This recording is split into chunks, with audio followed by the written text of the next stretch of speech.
Protection વોલના અભાવે ગામ તણાઈ જશે તો જવાબદાર કોણ હશે? વલસાડ તાલુકાના ઓરંગા નદીના કિનારે વસેલું વેકરિયા, જ્યાં સુપ્રસિદ્ધ હનુમાનજીનું મંદિર પણ આવેલું છે અને ત્યાં મોટાભાગના ઝીંગાના ખેતરો પણ આવેલા છે.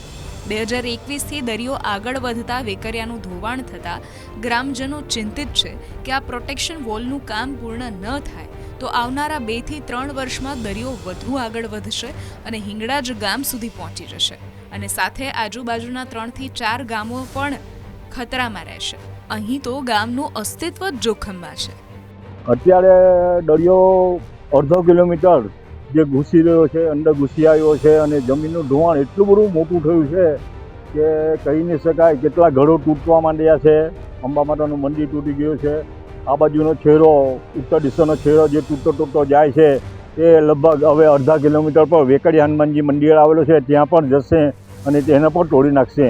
અને જો દરિયોની આ પ્રોટેક્શન વોલ જો નહીં બનાવવામાં આવે તો દરિયો અહીંથી સીધો હિંગળાજ માતાના મંદિર આગળ પણ પહોંચી શકે તેમ છે.